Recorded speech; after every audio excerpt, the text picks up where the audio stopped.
여러분 안녕하십니까? 2월 24일 토요일 JCN 모닝뉴스입니다.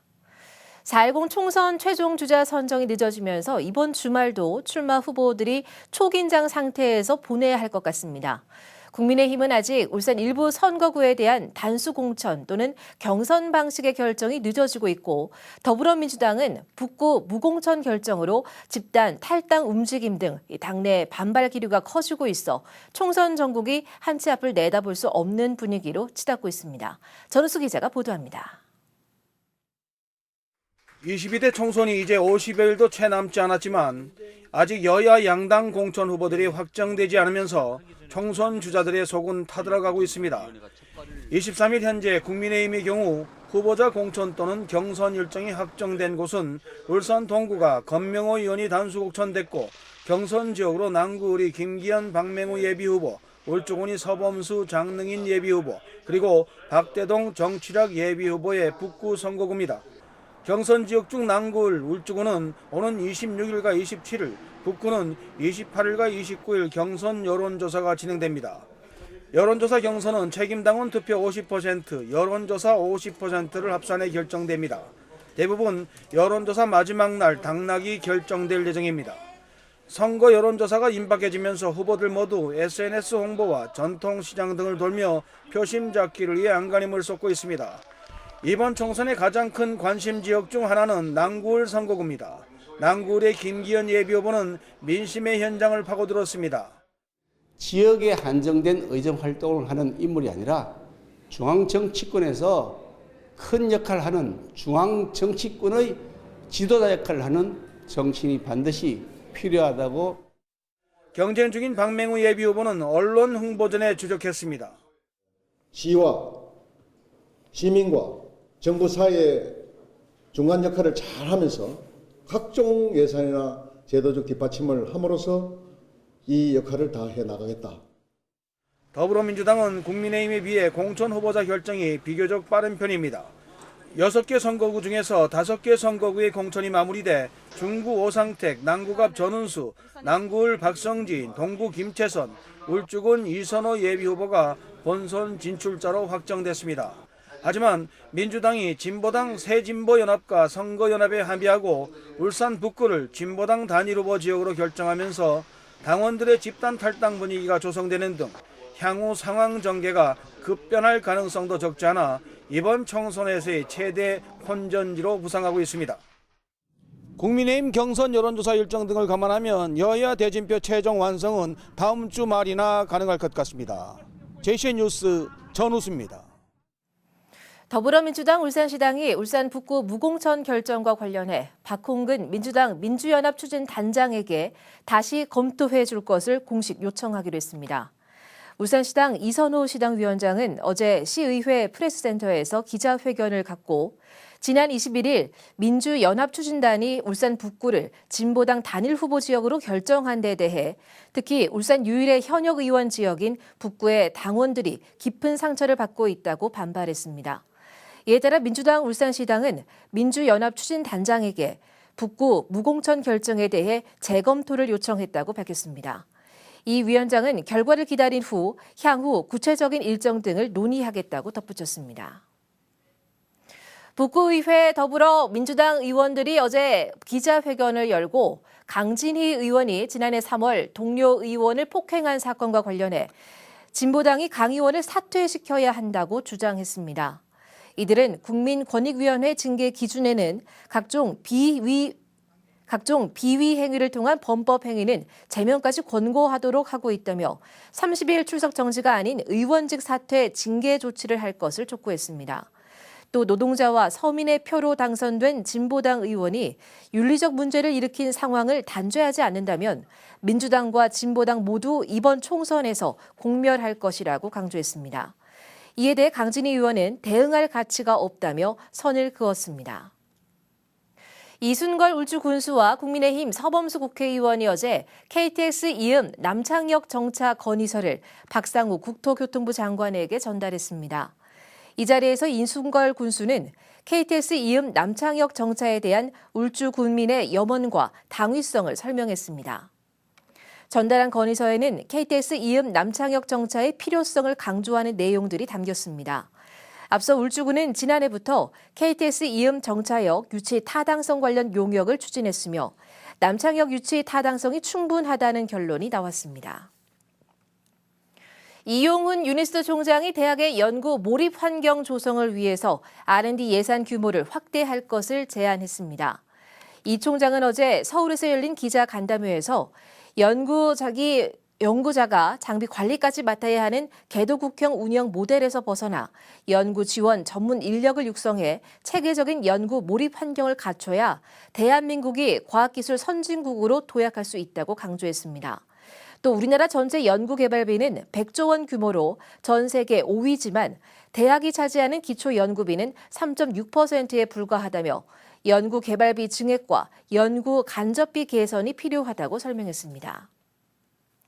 울산시 상수도사업본부는 시민들에게 안정적인 수돗물을 공급하기 위해서 해빙기 대비 상수도 시설물 특별 안전 점검에 들어갔습니다. 상수도사업본부는 어제부터 다음 달 15일까지 3개조 15명으로 자체 점검반을 편성해 28개 배수지와 26개 가압장 등 상수도 시설에 대한 전반적인 안전 점검을 실시합니다. 상수도사업본부는 점검 결과 보수가 필요한 시설에 대해서는 신속한 조치를 통해 물 공급에 차질이 없도록 하겠다고 밝혔습니다. 울산대병원의 일부 전공의들이 업무에 복귀하지 않으면서 의료 공백이 이어지고 있습니다. 현재 진료와 응급 환자 수용 인원도 줄어들고 있는 상황입니다. 이에 김두겸 울산시장이 어제 울산대병원에 방문해 의료진들을 격려하고 비상진료 체계를 점검했습니다. 라경훈 기자가 보도합니다. 의료계의 단체 행동이 장기화되자 정부가 보건의료 재난경보 단계를 최상의 단계인 심각으로 격상하고 비대면 진료를 전면 허용했습니다. 전공의들이 현장에 돌아오지 않으면서 의료 공백이 점차 본격화되고 있습니다. 일부 전공의들이 떠난 울산대병원도 진료와 수술이 축소되고 있습니다. 현재 울산대병원에서는 예약하지 않고 당일 병원에 찾은 환자들은 진료를 보지 못한 채 돌아가거나 응급실도 평소 대비 60%만 가동 중에 있습니다. 상황이 심각해지자 김두겸 울산시장이 울산대학교 병원에 방문해 의료진들을 격려하고 돌아오지 않는 전문의들에게 복귀를 당부했습니다. 상황이 장기화한다면 의료 공백을 막을 수 없는 만큼 우리 전공 의사 선생님들이 조속히 현장으로 복귀해 주길 진심으로 기대합니다. 병원을 찾은 환자들은 불안에 떨고 있습니다. 그건 아니잖아. 그건 안 되는 거잖아. 진료 환자 놔놓고 좀 진료 못 보고 그러면 어쩌. 수술할 사람 수술 못 하면 불안하지. 환자 가진 사람들은 불안하지. 현재 울산대병원 32명의 전공의들이 자리를 비운 상황. 병원 관계자는 이번 주말부터 본격적인 진료 차질이 생길 것이라고 내다보고 있습니다. 울산시는 상황에 따라 언제든 보건소 연장 진료에 들어갈 수 있도록 즉각 대응 태세를 갖추고 있다고 밝혔습니다. JCN 뉴스 라경훈입니다. 의료계의 집단 행동이 장기화됨에 따라서 울산소방본부와 동강병원이 비상시에 대비하기 위해 응급 환자 이송에 대한 간담회를 개최했습니다. 간담회에서는 울산대병원 응급실에서 긴급 환자를 받지 못하는 사태에 대비해 동강병원 등 종합병원에서 비상응급실 운영 체계를 확립하기로 했으며 응급환자 이송 체계의 문제점도 점검해 미리 해결 방안을 찾아 대응하기로 했습니다. 제243회 임시회를 진행 중인 울산시 의회는 어제도 상임위별로 소관 주요 업무 보고 청취 등의 일정을 소화했습니다. 행정자치위원회는 문화예술회관, 울산박물관, 시립미술관 등의 2024년도 주요 업무 보고를 받은 데 이어 지역 노년층 문화향유권 증진을 위한 업무 협약과 시립미술관과 울산대학교 간 문화예술교육 활성화를 위한 업무 협약 등에 대한 보고를 받았습니다. 환경복지위원회는 상수도사업부와 복지가족진흥사회서비스원에 대한 주요 업무 보고를 가졌으며 산업건설위원회는 건설주택국 소관 주요 업무에 대해 보고를 받았습니다. 교육위원회는 교육연구정보원, 교육연수원, 수학문화관 등에 대한 2024년 주요 업무 보고를 받았습니다. 울산시의회 이성용 부의장은 횡단보도와 주유소, 충전소 등을 금연구역으로 추가 지정하기 위해 금연 환경 조성과 간접 흡연 피해 방지 조례 개정안을 발의했습니다. 이 개정 조례안에는 유동인구가 많은 횡단보도 인근 5m 이내 구역과 주유소, 충전소 등을 금연구역으로 추가 지정하도록 했습니다. 또 기존의 유치원과 어린이집 경계선으로부터 10m 이내 구역을 금연구역으로 지정했던 것을 초, 중, 고등학교 주변까지 포함하고 그 범위도 30m까지 확대했습니다. 이번 개정 조례안은 오는 28일 제2차 본회의에서 최종 처리될 예정입니다. 제22대 국회의원 선거를 앞두고 현재까지 울산에서 이 선거와 관련해 경찰에 접수된 신고는 2건에 불과한 것으로 나타났습니다. 울산경찰청은 오는 4.10 총선과 관련해 지난 7일 선거사범 수사 상황실을 설치한 이후 현재까지 접수된 신고는 2건이라고 밝혔습니다. 한 건은 선거와 관련한 교통 불편 사항이었으며 나머지 한 건은 벽보 훼손 신고였습니다. 울산경찰청은 선거 관련 각종 불법 행위에 엄정 대응하겠다고 밝혔습니다. 만취 상태에서 운전을 하다가 출근하던 20대 여성을 차로 치어 숨지게 한 가해 운전자에게 실형이 확정됐습니다. 검찰과 가해 운전자 모두 상고하지 않으면서 항소심에서 감형된 형이 그대로 확정됐습니다. 구현희 기자입니다. 출근을 하던 20대 여성을 음주운전으로 치어 숨지게 한 운전자. 심지어 아무런 조치를 하지 않고 달아났다 체포됐고 특정범죄 가중처벌 등에 관한 법률상 도주치사와 위험운전치사 등의 혐의로 재판에 넘겨졌습니다. 음주운전으로 사망사고를 내면 최고 무기징역까지 내릴 수 있는 일명 윤창호법이 적용된 겁니다. 검찰은 가해 운전자에 대해 징역 20년형을 내려달라고 재판부에 요청했지만 1심은 징역 10년을, 2심은 이보다 감형된 징역 9년 6개월을 선고했습니다. 반성하고 있고 음주운전 초범인정 등이 감형 요소로 작용했습니다. 이후 가해 운전자는 상고를 포기했고 검찰 역시 상고하지 않으면서 이대로 형이 확정됐습니다. 피해자 유족들은 윤창호법으로 달라진 게 뭐냐며 분통을 터뜨렸습니다.